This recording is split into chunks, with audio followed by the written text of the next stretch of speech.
Well, good morning. It's 2 a.m. and I can't sleep, so what's there to do but make a video? Alright, I am going to use these faber-castell Polychromos, and they are a wax-based colored pencil, so they all but blend themselves. They're just totally awesome. And I have made my swatches in the past, all the different colors. So I went in, and what I wanted to show you today is how to do fur. So I've picked this book, and I am going to do this page. And you can see I've already done the bottom part of Kitty here. Let me see if this light helps or hurts. Ooh, good morning, that's bright. That's probably going to help you in the long run though. When you look at a cat or any animal with fur and you blow on that fur, it splits apart and shows that under skin and all the different shades and colors. So you have to remember to do that when you're doing animals. So the first thing I've done is I have base coated my darker color on Kitty. Okay, now I have done that in any area that is in a crease or a shadow area, and you want to try to do all your little lines in the directions that the fur would grow. Okay, so I'm just putting in my darks. Alright, shadows, shading, anywhere that's tucked behind somewhere else, so put all those in first. Then you will come back through and we'll start adding layers. So I've done this. I'm just deepening these up a little bit. And this is like a little tiger stripe kitty. So that's why we've got the little areas here that are done also. Okay, so we've kind of got that done. And it's going to look worse and like a hot mess before it looks better.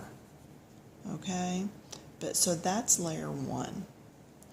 Then I'm going to go to my next darkest color, and I want to just start shading everything in, because everything really needs to have a coat of color on it, unless you're doing a white cat. There are just layers. And again, I'm coming out from the face in the direction that this fur would grow. Okay, lots of little lines. I don't know if you can tell, I'm doing just lots of line work here, but just trying to get down that undercolor so that as we build on top, there will be layers of color, and that is how you're going to get your depth. And I do want to put some of that in here. Okay. Then I'm going to come in with my next lightest color. This is where you're really going to start seeing the build. Now I'm doing short little strokes, the direction that the fur would grow. Okay, you see how it's starting to look like little bits of fur. Now that nose on a cat is little bitty choppy. Okay, little bitty choppy strokes. And like I said, it will look like a hot mess and worse before it looks better. And that's okay. Just keep going, don't stop. Okay, so getting all that in there and just layering, letting some of that first color show through, but still just layering on. And even though I'm going to make my paws a lighter color, actually I'm going to go ahead and do them this color. So let's just go ahead and get that on there. can kind of decide as you go. It's not one of those things where you have to decide right up front.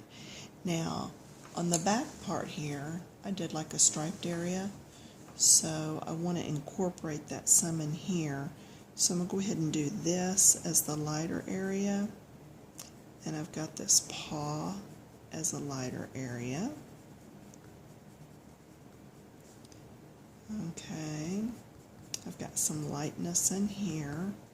I'm going to come back with my darkest and make sure that this is deepened up so that this gives you that stripe effect between here and here. And these lines can come over from the lines that were already drawn in the book, because that's what's going to help give you more of that messed up fur look. Kitties don't have just perfect little lane fur. You do want the little strokes going back and forth, messed up hair. Think of one of our really bad hair days. You do want stuff like that going on, because that's what makes the fur actually look more like fur. Okay, and you can tell that's already starting to get there now. I'm going to take this light color and I'm going to come in. This is actually light flesh. So I'm going to come in here and do the inner ear. Same thing over here. I didn't want to put a pink in there, but I did want something with an undertone of pink. I'm going to do that. I'm going to put just a little bit through here.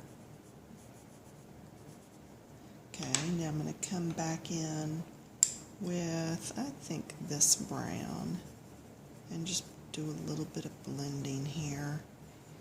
I don't want it too white. I want a little bit of color coming in with these ears. Okay, you can see it's just a little bit of fussiness. Now I'm going to take the white and use it like a blending pencil. So I'm going to come in here and just start going over everything, and you can see how it just kind of softens all this, still going in the direction that fur would be growing. Okay, and you can tell it really doesn't take long at all to do this. Animals are not real fussy. You just have to get down the process of going in the right direction so that you do get that fur look. Okay, now I'm going to go further away, if I can do it without messing up my camera. I want you to be able to see both sides of Kitty. And now is where we go. And because I did one ahead of the other, I did this side first, then this side, now I'm going to come in and try to add just some extra pencil strokes to try to even the color out between the two. Okay, this is where you want it choppy looking. You want it to look like hair. So you've got to get all that choppiness in there. And I will not blend again after this one. Okay? But I just wanted to blend that one time so that all of the paper would be covered, so we didn't end up with a bunch of white showing through. Okay, there we go. So that pretty well is how you do it. There's another dark spot there. That's pretty much how you do fur. Just make sure it's choppy, and then just make sure you get all that white covered. So I'm going to come in here and just lightly mess with it. Just adding depth. But see, by adding that dark first, we ended up with a lot of those undertones, excuse me, that are really quite lovely on an animal once you get it going.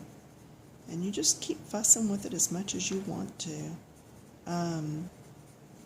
Again, they don't have to take a long time. You just want to make sure you get the darks in there so that those areas look like they're shadowed.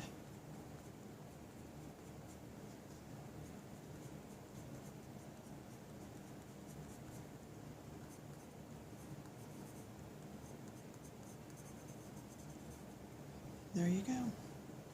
Come back over here and add some darker darks. So that's coming out around that vase. So actually the base is in front. So if we do this darker right here, now that's excessive, so I will blend it out. But by doing that, it pushes that to the back and makes it look like there's a shadow cast on the cat from the vase. And I can do the same thing over here, and then there's a shadow here. Just be sure that you do blend that out some. And see, even as strong as a shadow as I made that, it's still blended out. This right here would be dark because that's where the cat's tail is wrapped around. You just blend it out. Just make sure you have lines coming out. But if you squint your eyes to look at something and you're not seeing lights and darks, then you need to go in and make your darkers darker. Okay? So there you go. Fur.